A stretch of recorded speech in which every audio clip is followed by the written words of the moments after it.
All right, so today we're going to jump into the trading card game sector. And really, if you think about this, this is one of the genesis of NFT gaming. And today we want to jump into a special project I don't think you guys are going to want to miss.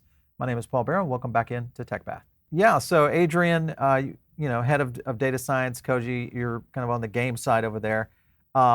First of all, before we get moving into some of this stuff, I want to learn a little bit about Parallel itself. Can you give us a rundown? Maybe Kohji, you could start. Sure. Parallel is a trading card game similar to Magic the Gathering or Hearthstone if you've played either of those, but it's also a world and an IP based in a sort of distant future where five factions of mankind have scattered into space and evolved separately from one another. And I won't go into all the details, but essentially they come back to Earth because it's now resource rich, and they all sort of believe themselves to be the rightful heirs of Earth. And because they've evolved so different, separately from one another, they're almost indistinguishable, but they all believe themselves to be humans. And so they, as humans do, fight over what they think is theirs. I like it. Okay. With that, you mentioned Magic the Gathering. I was looking at just an article here. Hunt is on for a $2 million card here. So, I mean, this kind of gives you a showcase of just one, how popular, these games are, but more importantly, how maybe NFTs could be utilized in the future. So that's one of the reasons we wanted to get you guys on the show today. I wanted to play a clip for you guys. We're gonna jump to a clip real quick. Listen in. Why the hell is MTG Lord of the Rings so expensive? While there are multiple cards called the One Ring in this set, there is one ring of this particular special art. So collector's booster boxes, which usually go for around $150 to $250, are going for $434. The unofficial bidding for the One Ring card is also an astronomically dumb number. It was at $500,000 by former NFL player Cassius Marsh, and now it's up at $1 million from Dave and Adam's Card World. Damn, people love cardboard. And I am people. I've already spent $200 on pre-orders for this set. Please, someone restrain me. All right, so you can see, I mean, there's a lot of activity around this popularity. And really, when you look at the NFT side of things here for the future, let's start with you, Adrian. I want to kind of get your frame of, one, why do you think this is happening? What do you think is drawing so many people and players into this area, especially now as we start to get into NFT components, much like what you guys are doing? Yeah, in terms of just what's driving the demand for some of these, overall for these collectibles, something seems to have happened in 2018 where people are treating collectibles as an actual asset class, and having the rarest ones, the best ones is super important. The problem with these collectibles has always been like, how do you manage the supply of them? How are you sure that MTG isn't just going to come out and print another, tens of millions of them on Right. their next reel? And that's really where NFTs come into play. Exactly, it's all on the blockchain. You know exactly the supply of the cards that are coming out. Exactly the ownership of all the cards. It's all out in the public. So it's sort of a perfect pairing for these things. Kohji, I mean, you guys have had a chance to look at a lot of different projects out there that are kind of going in this direction. And when you look at projects, we'll just say like Gods Unchained, for example, they launched here recently on Epic Game Store. With that happening, I mean, that's clearly mainstream, when you think about what's happening with Epic in general. But now we're starting to transition into what could be a phenomenon that goes global at a very fast rate. When you look at that, how are you guys planning to kind of align parallel with what's happening, in terms of these adoption scenarios? I mean, I can't really speak about other projects too much, but I know that what we're trying to do is basically get the game in as many hands as possible. So, I mean, essentially, I think the barrier to entry in these games can work in one of two ways. One, either you need to own NFTs to play, which can get expensive, or some of the assets aren't available as NFTs, and then it's kind of, some people feel like, what's the point? Right. What we've done is we've created a free to play model in which people can earn their way to NFT versions of the cards, and it's only those NFT versions that are playable or tradable. But from a function standpoint, whether you have the NFT versions or the non-NFT versions, it's exactly the same. So your experience as a free player isn't that much different than your experience as somebody that owns NFTs. It's just that if you own NFTs, you can engage in the whole crypto side of things. You can earn the token. Right. There's a whole version of that. And so we're looking at ourselves as a gateway to sort of Web3 adoption as well as a Web3 game. When I just, I'm referencing back to Gods Unchained because this is kind of a Gods Unchained on steroids with what you guys are doing. What differently are you guys trying to do in this space that you feel like really kind of separates you guys? Well, I think a couple of things. I could talk for hours about how our game is mechanically different than a bunch of other games, but also borrows from games that we love, like Magic and Hearthstone, and whatever. I won't bore listeners who aren't familiar with that with the details, but I think one of the main things that we're doing is that if you own a first edition or special edition NFT version of one of our cards, when new players join the game and they want NFT versions of the cards, it's not Parallel that's going to be issuing those cards. It's actually Mm-hmm. going to be the owners of the NFTs themselves. So you can earn your way to replicate your NFT into another NFT that you can then put on the market or give to your friend or trade with people. So sort of the market demand will be met by our users and not by us as a company. And I feel like that's That's a a pretty big novel difference. approach. That's a big difference. Yeah. Yeah, that is for sure. Adrian, when you kind of compare that, because obviously understanding kind of the data engines and kind of the back end of how this all comes together, what is and are there any things that you guys are watching in terms of trends, especially in this, this genre that seems to be really flying, that maybe Parallel is trying to look into for the future?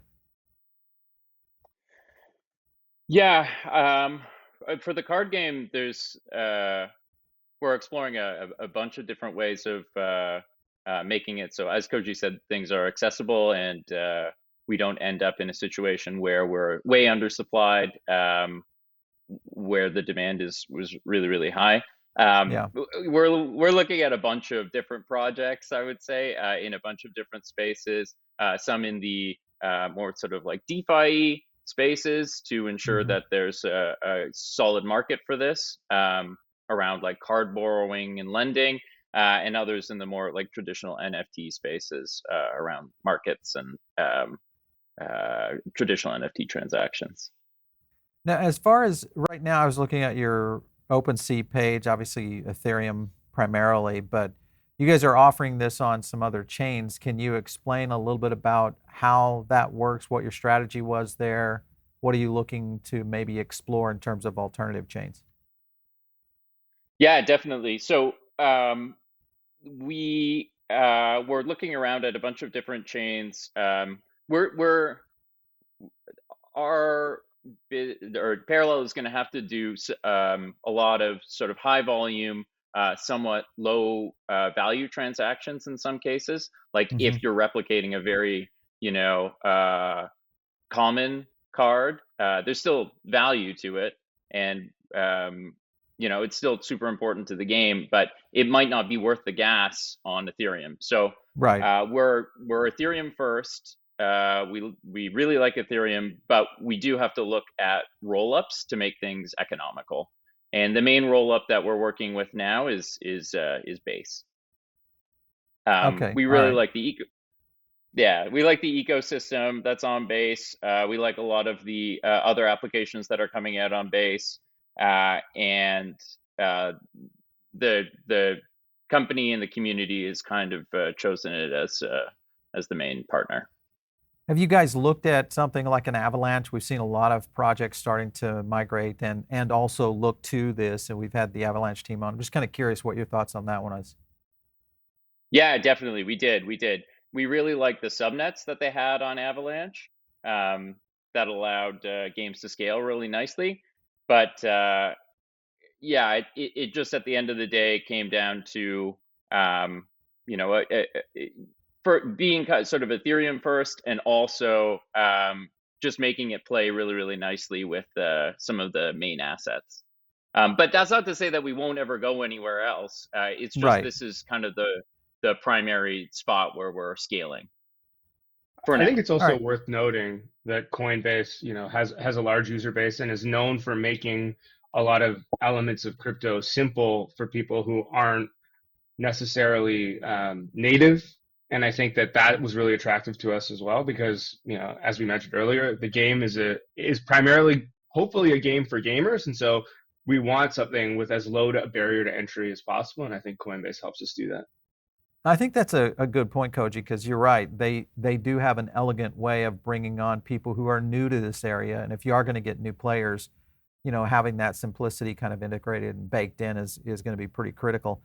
When you look into augmented reality, we've seen so much happening with Apple and really kind of innovation in general. And I was just looking at some of your own AR playing around with, which, by the way, this is fantastic graphics, I must say. When you guys are doing this, because it appears that the trading card games are ripe for this kind of integration. What are your thoughts on how fast this could become reality within the trading card game genre?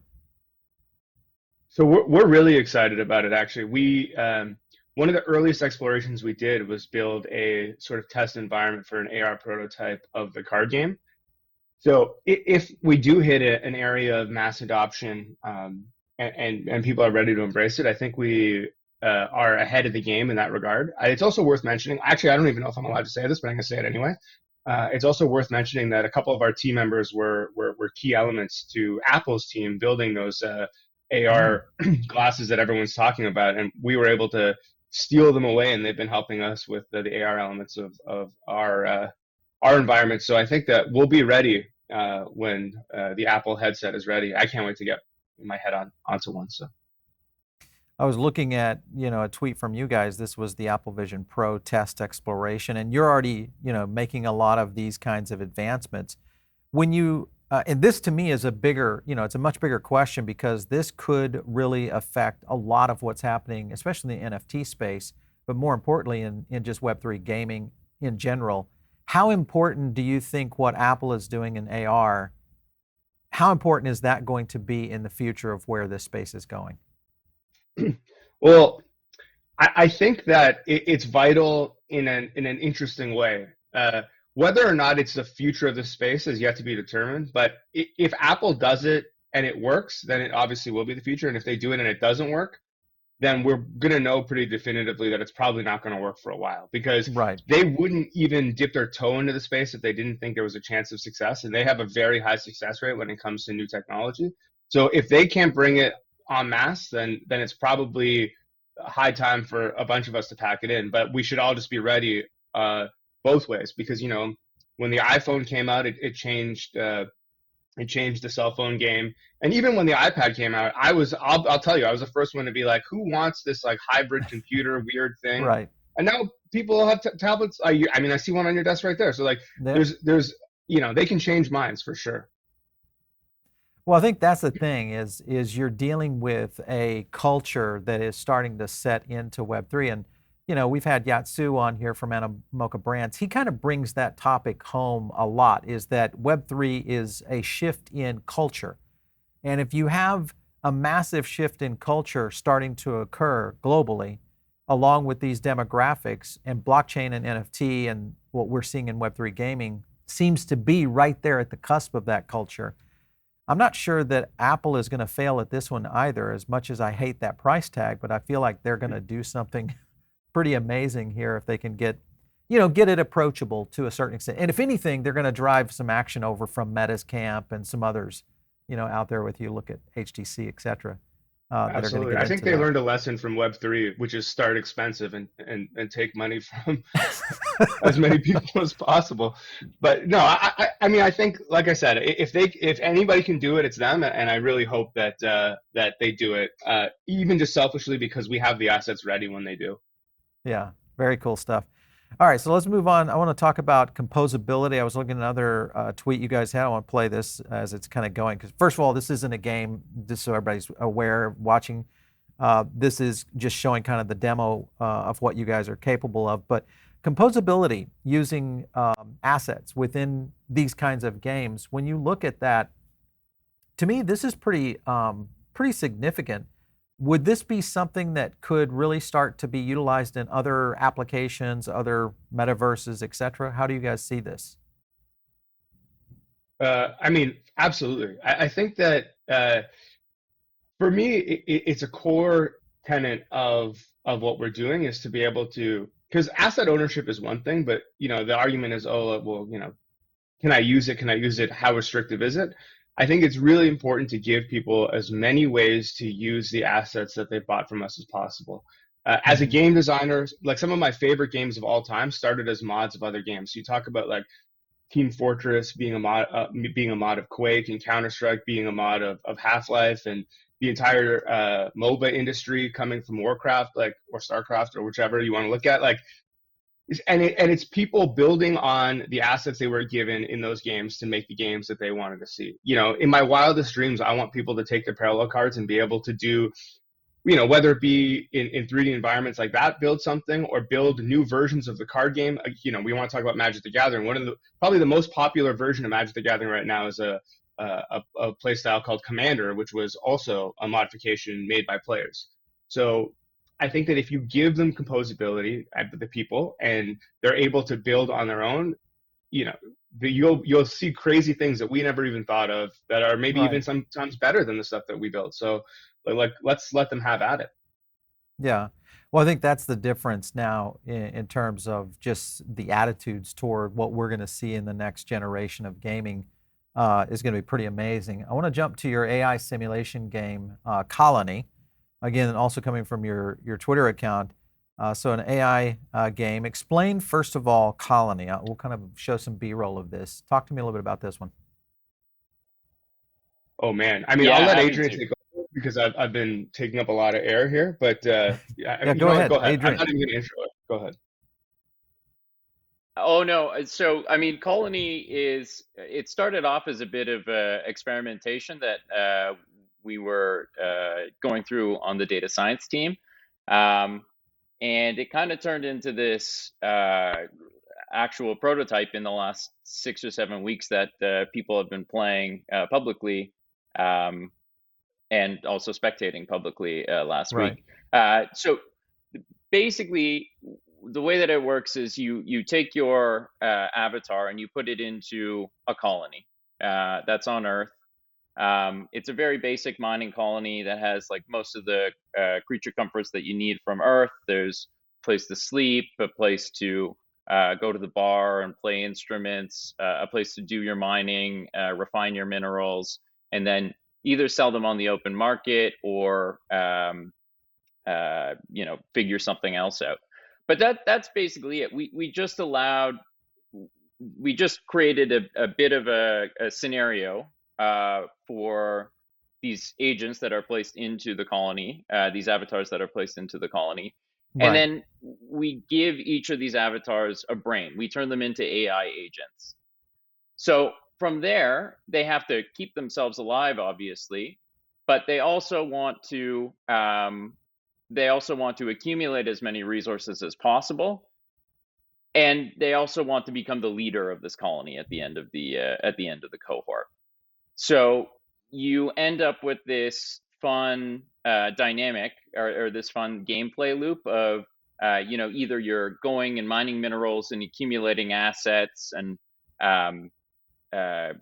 getting really interesting things, or you're committing your assets to like campaigning, making posters and sticking up posters around the Okay. colony to say like, oh, I'm the best leader, I should be the one who's elected. Right.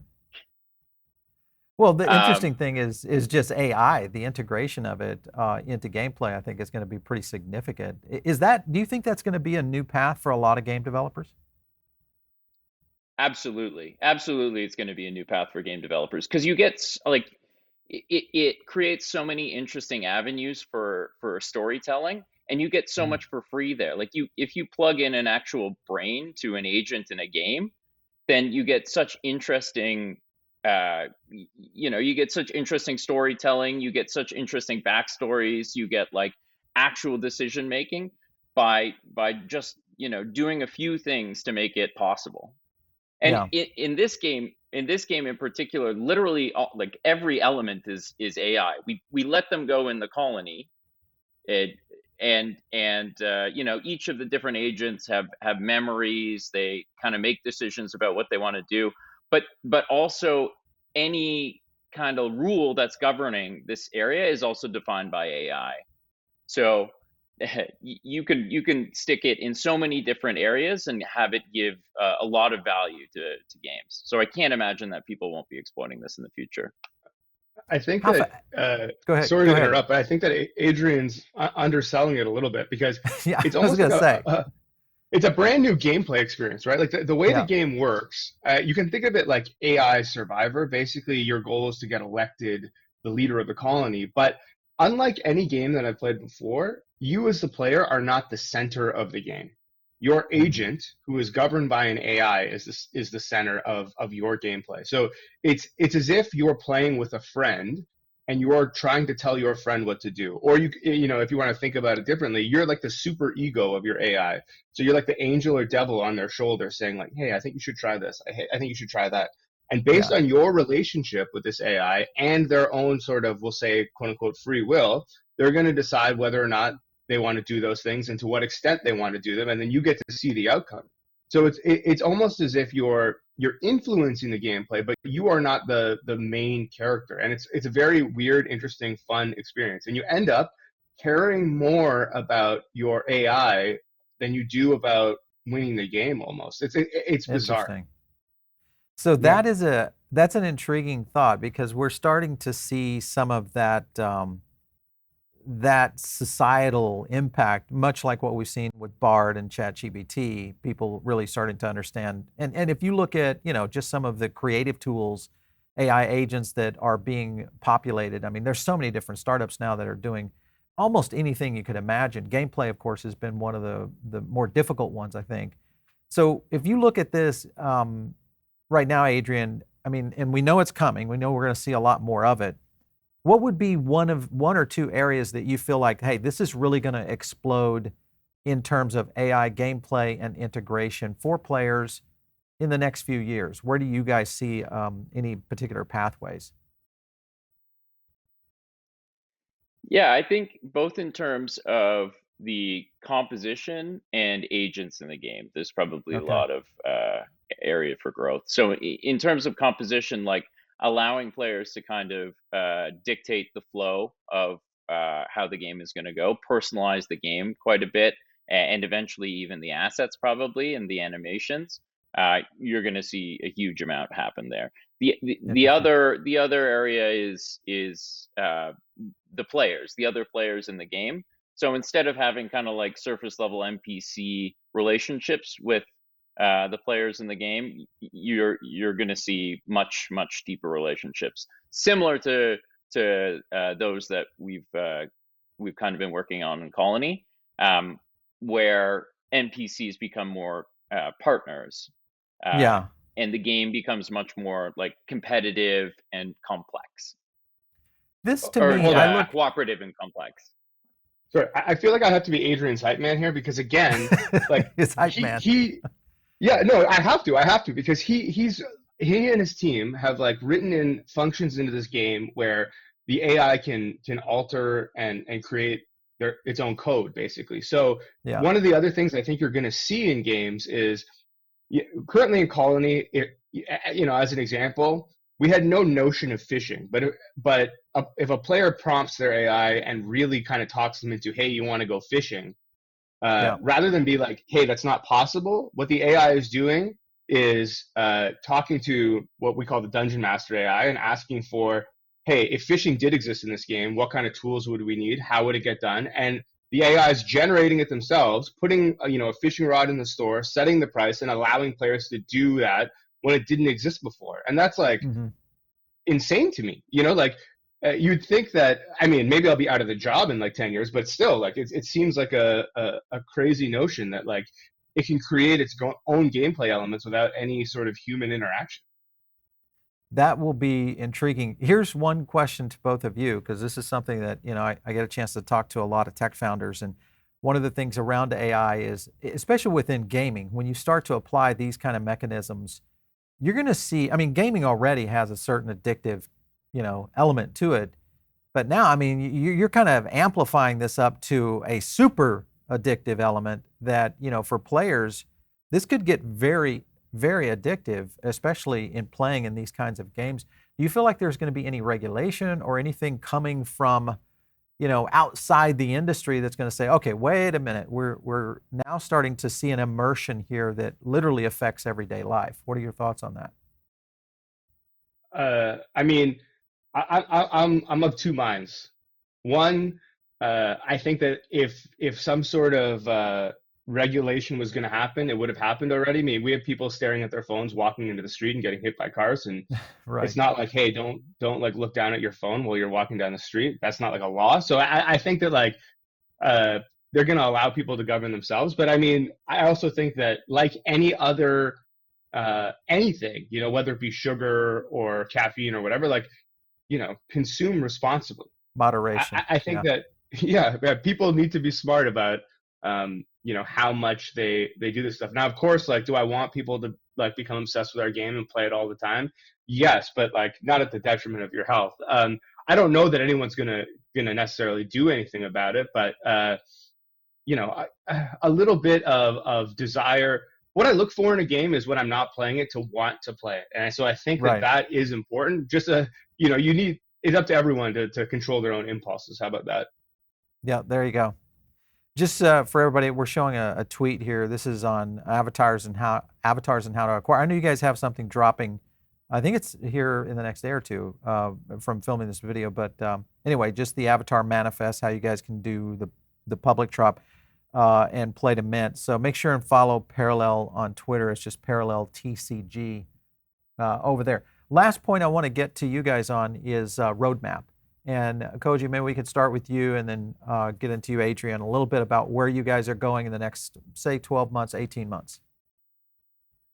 Oh, that's a tough one. It's constantly shifting. I mean, like Adrian said earlier on this call, we started with a very light exploration in AI, and now it's become a full-blown project. So, don't hold us to anything we're about to say, but we have the closed beta of the game happening at the end of July, Mhm. and sort of rolling that into later in the year. We're going to open things up and just let the world start to play the card game. Somewhere in there, like you mentioned, we're going to have the avatar rollout, and those avatars are going to sort of find their way into Colony and some of that other stuff. So really, what the key elements are. We got the closed beta, we got the open beta. We're already working on and nearly finished an expansion for the card game, so that'll probably be out sometime early next year, if not later this year. Um, yeah, I mean, that's as far as I've gotten with the card game. I don't want to overpromise too much, but you also see incremental updates to the card game. So we're going to introduce a 3v3 mode, which is something that doesn't really exist in card games right now. Usually they're pretty solitary. We have automated tournaments coming to the card game, Okay. and a bunch of other new features, skins and emotes and all that other stuff. Right. Yeah. Very cool stuff for sure. What's the likelihood of ever seeing something like, if you think about just what Blankos is doing over on Prime Gaming, of seeing Prime, on Prime itself, with what we'll see in terms of adoption? Anything planned out there in terms of distribution for you guys? I mean, we're talking to a lot of people. I think that we will have likely something on Prime Gaming. We're talking to Epic. Uh, we have a few other partners that I'm not sure if I'm allowed to mention yet. So things are in the works as far as Okay. distribution and getting our name out there. I know that there's some stuff happening with Coinbase. Sooner rather than later. So keep your eyes open for that as On that. well. Yeah. And then I'll let Adrian talk about the future of Colony, which is probably coming sooner than we think. Interesting. All right, go for it, Adrian. Yeah, so we did the public sort of public-private release, 16 players playing in Colony publicly last week. From now until I think sort of mid to late August, don't hold me exactly to those dates, but we're going to be kind of refining and amping up the research on that side. You can look forward to bi-weekly research updates coming or starting next Thursday. But yeah, in the August, sort of late August, early September timeframe, we're hoping to have a fully functional game or partly functional game at least that we can onboard probably 4 to 10 times more users onto, so that they can use their avatars and the 6551s associated with those avatars in the game. Interesting to know that you're really accelerating, that side of the thing, of at least the development on AI applications. So that's kind of cool. All right. So Adrian and Kohji, thanks again for stopping in today. We really appreciate you guys jumping in on the show. Thanks a lot. Been a pleasure. Excellent. You bet. All right. So you guys are listening in maybe over on the podcast side of things right now. One thing I would do is recommend for you guys to jump over to the YouTube channel on this because this project is one that you need to see to really understand it. And there's a lot of visuals that we played during this interview that you guys want to catch. So make sure and jump over to the YouTube channel. Just search Paul Barron Network. You'll find us over there. And if you're not in the Diamond Circle, it's one of the best places to get. It's where we drop a lot of additional content. We do our Web3 podcast over there, which is the Diamond Circle podcast. That's only distributed through our Substack. So make sure and get in on that list. That's the way that you're going to be able to get access to that. And of course, if you want to hit me, get me out there on Twitter, @Paul Barron. We'll catch you next time right here on TechPath.